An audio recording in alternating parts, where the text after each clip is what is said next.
Are you sick and tired of being confused, unsure about what gear is good, what's bad? Is my account brick? Well, today I have a gear crafting guide. Let's get into it. First and foremost, the things that you're kind of looking for when it comes to gear are one of two things: substats and quality. The first is substats, and as you can see here, I have a bit of a sample. Substats are stuff like the 5 effectiveness here, the 5 effect resistance, and the 3 speed, whereas the quality is basically the color. So is this blue, aka rare? Is it purple, aka heroic? Or is it red, aka epic? Now, the important thing about substats and quality is that they dictate how good or how efficient it is to upgrade certain pieces of gear, just in general how good they are. So whenever someone asks if a piece of gear is good or has high gear score or has high equipment score, that usually refers to or has impactful or has factors that include the quality and the substats that are on the piece of gear. Before we get too deep into the gearing and the nuance of what you need to do while you're crafting, I just want to make a PSA, which is to say that take a lot of this with a grain of salt. If you're a newer player, a lot of this is going to be hard to digest, maybe not even make sense, and ultimately you don't want to grief your account when you kind of need some more gear as opposed to some of the more advanced tips I'm going to be giving. What that means is that if I say that a piece of gear is really bad, it might actually kind of be good for you if you don't have that piece of gear on your account, or if you just don't have gear at all. But with that out of the way, let's move on. So now that you understand what I mean by quality or substats or what I'm specifically referring to, now we have to kind of address like an elephant in the room, which is substat combinations. Now, you might not really understand what I mean by that still, but what I'm kind of addressing here is how good the stats on a piece of gear are together and if they even make sense together. So let's take this first piece, for example, that we have here, which is effectiveness, effect resistance, and speed. Now, normally, or in the past, effect resistance and effectiveness on the same stat didn't really work too well together. However, in this new day and age, sometimes they work well with each other. So if we want to kind of take into consideration how good substats are together, look no further than this piece, which, although it is a heroic piece, which does make it a little weaker in terms of how strong the piece is, critical hit damage and attack together are very good, especially early on when all you're looking for is damage for characters like Sigrid, Mui, etc., to start your PvE and to start doing more damage with your characters. Substat combinations can range between 100 different kind of combinations.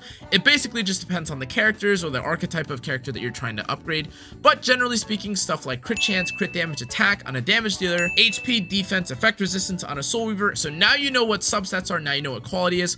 What are you supposed to do with that? A few rules kind of apply when it comes to quality and substats. The first thing that we'll address is quality. Obviously, the higher quality, the better. That makes sense. However, sometimes you aren't always able to get the highest quality of gear, which is epic. And so then the question really comes down to, should I roll rare gear? Should I roll heroic gear? And normally the answer is pretty much no to the latter two. However, there are exceptions to this, and I'm going to go through each one. The first is, if you're a new player, as I mentioned earlier, stuff like this crit chance attack sword that we have right here may be worthwhile for you if you literally don't have any other level 85 gear on your account. However, as you get later and later, stuff like this will not be very good.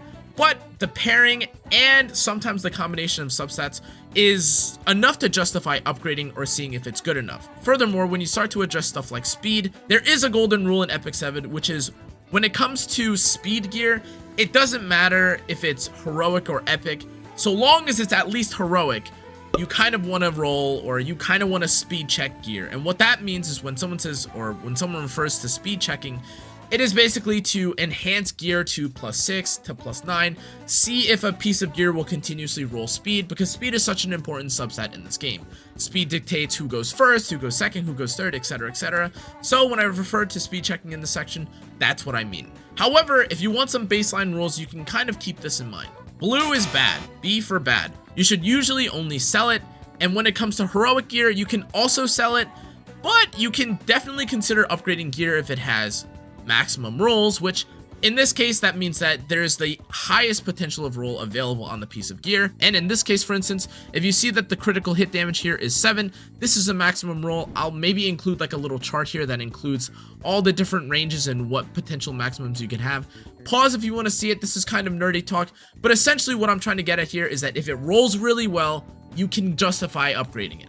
However, as you start to get later and later and later, and you start to get more and more of this gear, you may become more picky when it comes to rolling gear. And that segues us into our next section, which is deciding if a piece of gear is good for you. Now, I already made the PSA before about whether or not it's worth it to upgrade gear, who this gear is good for.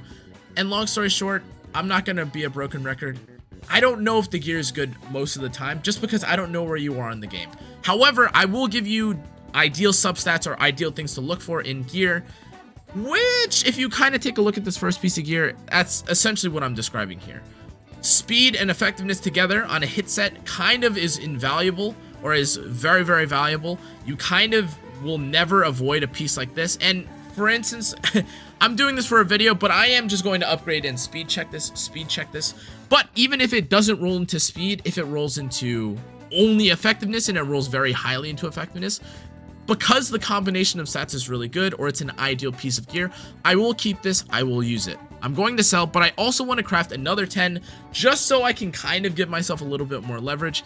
And nothing is good except for these two pieces of gear, which is fine because we can kind of explain the idea, or like the thinking behind specifically Wyvern upgrading gear. Now, again, as I just mentioned, we have 3 pieces here. 2 of them are speed checks, and honestly, the third is also kind of a speed check. But I kind of just wanted to give you like the raw, unfiltered footage, or like thinking as to how you have to see pieces of gear when you upgrade them. Now, as you can see here, upgrading purples is not really my thing. Oops, I didn't mean to upgrade to 6. That was my mistake. Normally I upgrade purples to 3, reds I upgrade to 6, because the way it works is that with purple gear, as you can see there, it says added on plus 12 enhance. You don't actually get to see the 4th substat on a piece of gear for purple gear until plus 12. For red gear, it's already default given to you. Essentially, long story short, what this means is that red gear will always at least have a bit of an edge against purple gear, so I tend to upgrade my gear to plus 6 instead of plus 3 to start. You don't have to do this, it's completely up to you, but I rolled through so much gear, it's just what I've become accustomed to. Okay, that being said, this piece sucks. Let's roll this piece to plus 3. And even though it rolls into health and it's kind of a high roll, or it is a higher scaling roll, it's not really worth it for me. I don't need this purple piece of gear. I have plenty of pieces that look like this. And again, this is kind of the thinking. Do I have any of this gear already? No, yes, toss. Okay. Now, again, this is the more complex one. If you could probably make 9 videos based on this specific topic, which is this piece worth investing in? Is it worth continuing after a certain roll? And to save your headache, if you want to be simplistic, you can either join chat and ask me, and you can ask about it in chat and such like that, or you can just accept this golden rule, which is if it's high rolled, keep it. If it's speed, keep it. Otherwise, throw it out. For me, as I mentioned, I'm going to go to plus 6. I'm going to upgrade and see if it rolls.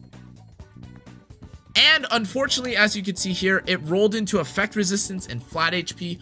Both stats I'm not particularly interested in. It dodged speed. It didn't roll into the subset that I really wanted for a hit set or debuff character, which is effectiveness. So I'm going to toss it out. That's a bit of a simplistic combination, or that's a bit of a simplistic approach to everything that I just described, guys.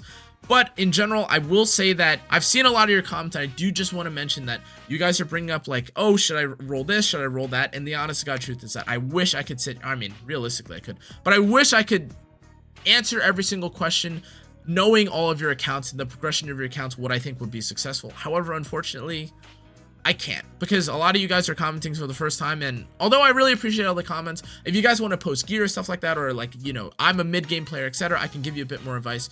But this is kind of like the general makeup of how you roll gear in EpicSeven. Now, again, if you abide by a few couple rules, like if you need it, you should roll it, or if it's high rolled, it's good. If it's all rolled into speed, it's good. Then you should, generally speaking, be fine when it comes to EpicSeven. You may on occasion lose resources here and there, but you'll never be in a bad position so long as you abide by these rules. Anyways, guys, that's going to be it for this video. I know it was a bit brief. I just wanted to kind of clarify a few things. Again, I see all the comments and I appreciate all the feedback. If you guys need help, I am more than happy to answer DMs, or if you guys want to talk in the Discord, that's totally fine. But that's going to be it for this video, guys. Make sure to like, comment, turn the notification bell. Let me know what you think I missed, if I didn't miss anything. If you have any questions, feel free. I'm begging you. Please feel free to ask in the comment section. I literally do it. I literally scroll through my comment section every morning to respond to you guys. I really have been appreciating all the love with the infographic stuff as well. a lot of the content I'm doing right now kind of caters towards the people that are really appreciative of the infographic stuff, so I appreciate it a lot, guys. But anyways, I'm gonna jet. I'll see you guys all next time. Adios.